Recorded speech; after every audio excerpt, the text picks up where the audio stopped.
परंपरा को आगे बढ़ाने का संकल्प है हमारा, क्योंकि आपकी उम्मीद पर टिका है परिवार हमारा। अमर भारती एक उम्मीद, जज्बा बुलंद हौसलों का, जज्बा भारत के निर्माण का।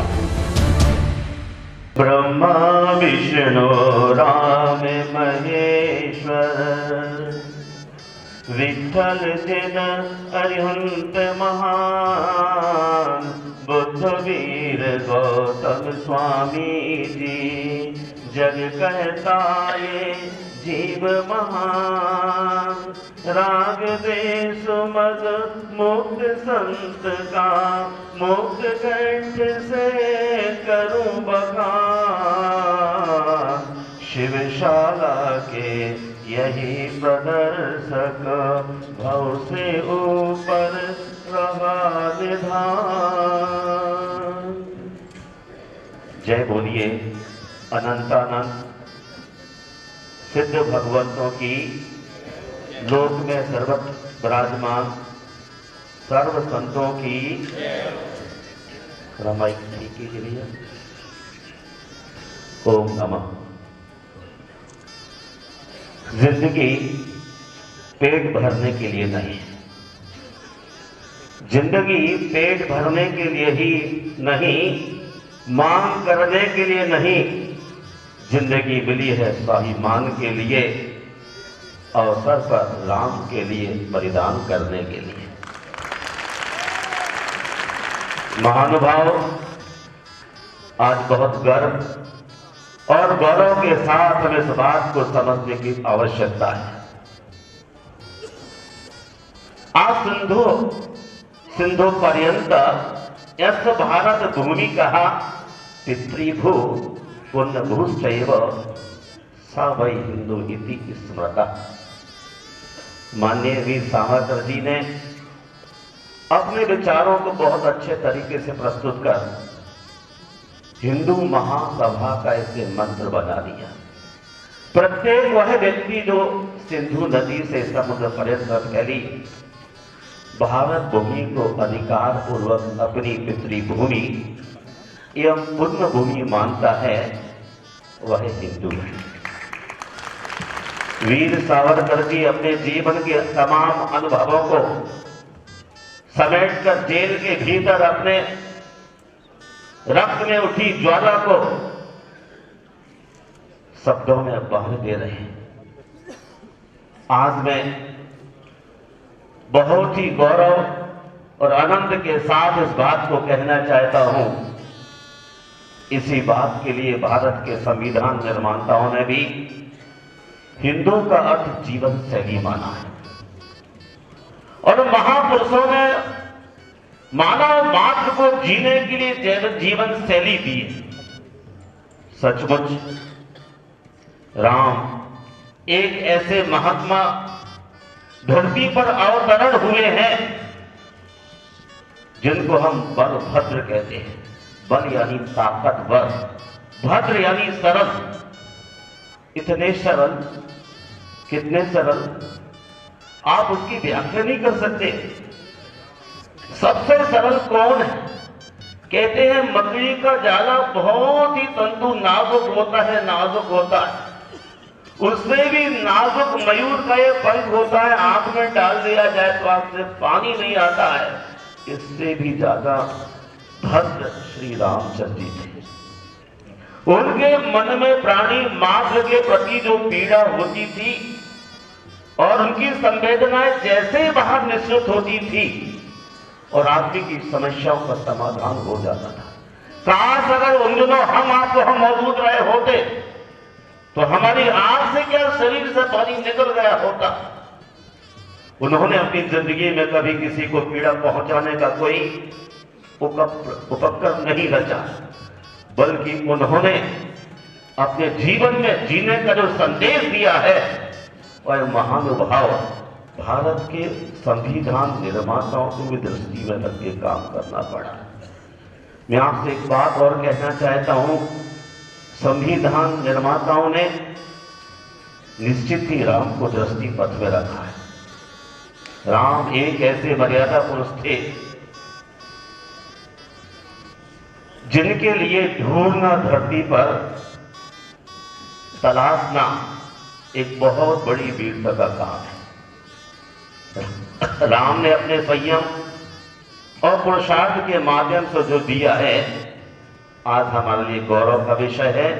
हिंदुओं के लिए राम मंदिर प्रकरण कोई ईद गाहे का मसला नहीं है, हमारे लिए है आत्मसम्मान और आत्मगौरव का प्रश्न है। महाराजा पुरुषोत्तम श्री राम हिंदू संस्कृति के मेरुदंड हैं। यह आंदोलन हिंदू संस्कृति नव चेतना का अग्रदूत है।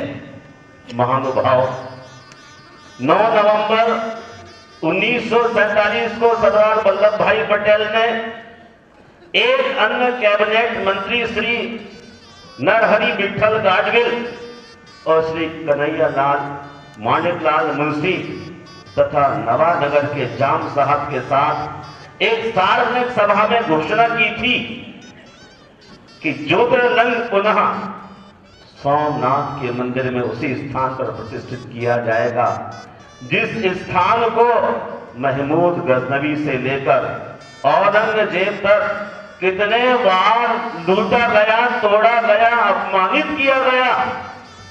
यह घोषणा सामूहिक रूप से चेतना पटेल की निश्चित ही कारगर सिद्ध हुई। मैं आपसे बताना चाहता हूं, सरदार पटेल का कहना था हिंदू भावनाएं अत्यंत तीव्र और व्यापक हैं। इस काल में मंदिर के पुनः उद्धार अथवा उसके अस्तित्व काल के लिए कुछ बड़ा देने से कोई हम संतुष्ट नहीं हो जाएंगे। मैं आपको बताना चाहता हूं, जिस प्रकार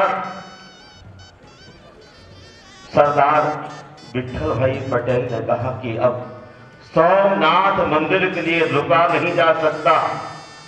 तुष्टीकरण की नीति गैर हिंदुओं की थी। हिंदू कभी तुष्टीकरण की नीति में नहीं जिया है। आपको विदित होगा, जब राम के लिए वनवास की बात चल गई तो राम ने कहा पिता के वचनों को मैं श्रद्धारी करता हूं, और दशरथ के वचनों को राम ने श्रद्धारी करके जंगल की ओर जाने का निर्णय कर लिया। यह श्री भरत को इस बात का जब बोध हुआ तो भरत जी ने कहा कि नहीं, ये बात कभी नहीं हो सकती। लेकिन रामचंद्र जी के कहने पर भरत ने सिंहासन संभाला, लेकिन भरत ने राम जी के चरण पादुकाओं को सिंहासन पर रखा। और भरत जी कहां बैठे? ऐसे मंच पर भी नहीं बैठे भैया, ऐसे कोई चौकी पर भी नहीं बैठे, वो जमीन खोद करके गड्ढे में बैठे। राम से बड़ा कौन हो सकता है? और भरत नीचे थोड़ा जमीन में स्थान बना करके राम को श्रद्धा में रखते हुए 14 वर्ष तक श्री राम के लिए वन क्यों भेजा गया?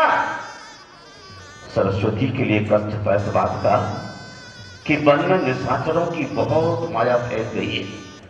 संत जन तपस्या करते हैं और निशाचर उनकी तपस्या में विघ्न करते हैं, हवन में समस्याएं खड़ी करते हैं। तब सरस्वती ने आकर के बुद्धि को बदला, और बुद्धि को बदलने के बाद जो पवित्र वातास बनता गया, और श्री राम जब बन जाते हैं और वहां निशाचरों की माया को नष्ट करते हैं, आज हम सब इसलिए हम मौजूद हैं। महानुभाव, संत न होते जगत में तो जल जाता संसार। संतों के कारण ही धरती आज ठहरी हुई है। और मैं आपसे इस मौके पर एक बात करना चाहता हूं। 1947 से पूर्व राम मंदिर की वापसी लेने के लिए 77 बार प्रयास किए गए, परंतु कभी संतों ने अहंकार नहीं जताया। संतों ने कभी नेतागिरी का भाषण नहीं किया, राजनीति नहीं की, वरन 400 वर्षों में राम मंदिर कई बार स्थानांतरित हस्तांतरित होता रहा। हर बार युद्ध की भूमिका बनती गई, लेकिन संत हमेशा नवनीत की तरह नरम होके चलते रहे, क्या इसलिए आज दूसरों का सिर ऊंचा उठने लग गया? संत न होते जगत में तो जल जाता संसार। एक बात और मैं आपसे कहना चाहता हूं, 6 दिसंबर 1991 में क्या दस्त हुआ था? नरसिंह राव जी को एक मिस्टेक कर गए और उन्होंने कह दिया कि मस्जिद टूट गई। मस्जिद थी कहां? तो राम जन्मभूमि थी। आक्रमण किया मुस्लिमों ने और मस्जिद को आधा तोड़ करके ढांचा खड़ा कर दिया। नरसिंह राव जी चुप कर गए और पूरे देश दुनिया में संदेश फैला दिया कि बावरी मस्जिद, बावरी मस्जिद। क्या बावरी मस्जिद? सारे अवशेष वहां पाए गए। और मैं एक बात इस मौके पर कहना चाहता हूं, मीर बाकी ने यह इमारत किसी पूर्व इमारत को ढह करके बनाई थी और पिछले दिनों ये इस बात का एहसास कराया उन्होंने कि इस पर एक पत्थर लगा है सचमुच, और जिस पर लिखा हुआ है ये फरिश्तों के उतरने की जगह है, यहां महापुरुषों का सदैव जन्म होता रहा है। मैं आपसे आज एक और शेयर करना चाहता हूं बात, और यह वह बात है, एक कुतुब मीनार क्या है? कुतुब मीनार क्या है? 27 हिंदू और जैन मंदिरों को तोड़ करके बनाई गई है और भारत की पहली सबसे बड़ी एक मस्जिद थी। और आपको बड़ा दुख होगा सुन करके, सोच करके, 27 मंदिरों को तोड़ करके बनाई गई और उसके नाले में गणेश जी की मूर्ति की स्थापना की गई और आज भी वहां पर की गई। हमें चाहिए उसको अपने हाथों से निकाल के फेंकने की जरूरत है। पुरातत्व विभाग सूचना करता है, लेकिन पुरातत्व विभाग के आंख पर पट्टी बनी हुई है क्या? उनके भीतर भी थोड़ी संवेदनाएं होना चाहिए। गणेश का स्थान कभी नीचे नहीं होता है, गणेश का स्थान हमेशा ऊंचा होता है। संत हमेशा सरकार का सम्मान करता रहा है। इसका यह मतलब नहीं है कि संत के गले पर कोई हाथ रखा जाए। जिस रोज संतों के दिल में भावना आ जाएगी उस दिन हमारे विचार में इस बात को आप देखेंगे तो ख्याल आएगा। महानुभाव, आज जितेंद्रानंद जी सरस्वती के मन में विचार जागा था, इस देश को, संतों को एक साथ बैठ करके, क्योंकि न्यायपालिका मंदिर नहीं बना सकती है। न्यायपालिका में जो मंदिर विरोधी लोग बैठे हैं वो बहुत दिनों से बैठे हैं और आज भी उनका वर्चस्व है, क्योंकि पहले से जो पहुंच गए क्यों के अंदर। लेकिन ये बात निश्चित है, जिस दिन सारे संतों के दिमाग में बात गूंजने लग जाएगी कि राम मंदिर बनना है, पॉजिटिव ऊर्जा जिस दिन भीतर से निकल जाएगी तो राम मंदिर वहां निश्चित रूप से खड़ा होगा। मैं आपसे एक और छोटी सी बात शेयर करना चाहता हूं, जो राम का नहीं वो मेरे काम का नहीं, जो राम का नहीं वो मेरे काम का नहीं। बोलो राम मंदिर कब बनेगा? जो राम का नहीं वो मेरे काम का नहीं। बोलो राम मंदिर कब बनेगा? पूछे राम भक्तों से अयोध्या। जा रही है आबरू, महासंग्राम चाहिए। आज कलयुग में राम भक्तों को पुनः राम चाहिए।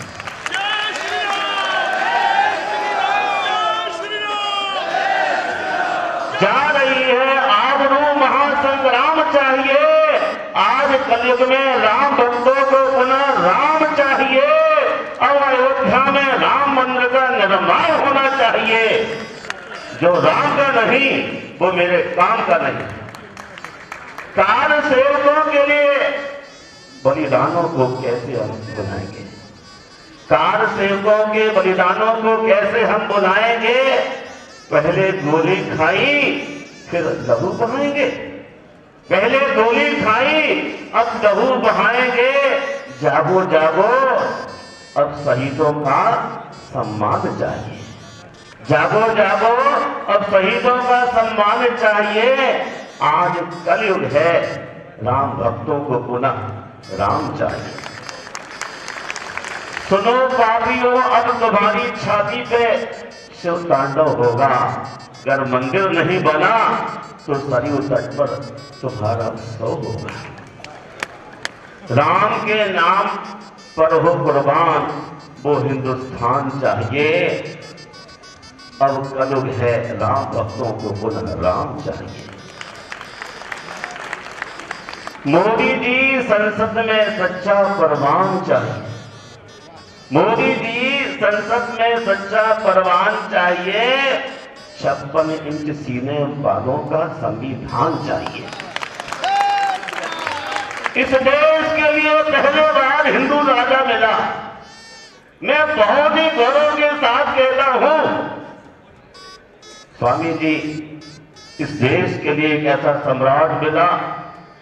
जब नरेंद्र मोदी को अशोक सिंघल जी ने ये फरमान जारी किया, मैं वहां मौजूद था और जब बातचीत चली तो मेरा मन बहुत ही प्रसन्न हो गया कि एक सन्यास के पथ पर चलने वाला आदमी इस देश के आजादी के लिए संतों के सौहार्द से आगे बढ़ रहा है। और आज पूरे देश में नहीं, दुनिया में अहिंसा का संदेश, राम का संदेश जा रहा है। मैं आपसे बहुत विनम्र भाव से कहना चाहता हूं, मोदी जी संसद में सच्चा परवान चाहिए। 56 इंच सीने वालों का संविधान चाहिए। जब हमारा संविधान केवल मुसलमानों का संविधान न रह जाए, जम्मू का संविधान अलग और दिल्ली का संविधान अलग, किसी हिंदू पर संकट आए तो अगली सभा में देखा जाता है, और मुसलमान पर संकट आता है तो उसी समय उनके लिए सहयोग की बात हो जाती है। मैं आप सबसे बहुत ही विनम्र भाव से कहना हूं, आज पूरे देश से यहाँ पर संत एकत्रित हुए हैं और सबके मन में राम मंदिर के लिए बहुत ही अच्छा भव्य भाव है। 4 पंक्तियां कभी मैंने लिखी थी, वक्त की आवाज है अब एक हो जाए। वक्त की आवाज है एक हो जाए हम, पक्षी हैं बाग के एक स्वर में गाए हम। संगठन ऐसा बनाए सारे लख हैरान हो, गर मौत भी हो सामने उससे न घबराया। राम मंदिर के लिए मैं अपने अंतिम श्वास तक खून के बूंद तक के लिए तैयार हूं। स्वामी जी, आज हमारे इस देश में संतों के माध्यम से जो भव्यता का आभा मंडल बनता जा रहा है, आज इस सभा के अध्यक्ष शंकराचार्य महाराज, अच्छा आप सभी जी ने अभी चल के अचल जो संदेश दिया है, अभी चलने अच्छा नहीं है, हिमालय की तरह, और जो हिमालय की तरह अचल होगा इस देश के लिए, नागरिकों को, समाज के लिए। मेरी अंतिम श्वास भी जहां आपको लगे आप वहां एक्सेप्ट कीजिए, मैं वहीं आपके लिए खड़ा मिलूंगा। हिंदुत्व के लिए मेरी अंतिम श्वास भी आपको जहां आवश्यक पड़े मैं उसी समय तैयार हूं। हिंदुस्तान में रहने वाले हमारे भाई इतने विशाल बुद्धि हृदय के साथ रहे हैं। श्री राम एक ऐसे पुरुष हैं, उनके लिए मैं श्रद्धा से अपना मस्तक झुकाता हूं और आप सबके लिए आहूत करता हूं, इस देश का मानचित्र राम के आदर्शों पर चले और हमारा जीवन उनके कहे अनुसार ही चल करके देश में कामयाबी को लाए। बोलिए जय श्री राम, जय श्री राम, जय श्री राम। अयोध्या में राम मंदिर बने, मेरा आपको बहुत समर्थन। मैं तो तुष्टिवादी नहीं रहा बल्कि टिकटॉक। अयोध्या में राम मंदिर बने, आपका समर्थन एक बार हाथ बताइए, मैं आप सबको देना चाहता हूं। अयोध्या में राम मंदिर का होना बहुत ही अनिवार्य है। जय बोलिए श्री रामचंद्र जी की। बहुत बहुत स्वामी जी का धन्यवाद।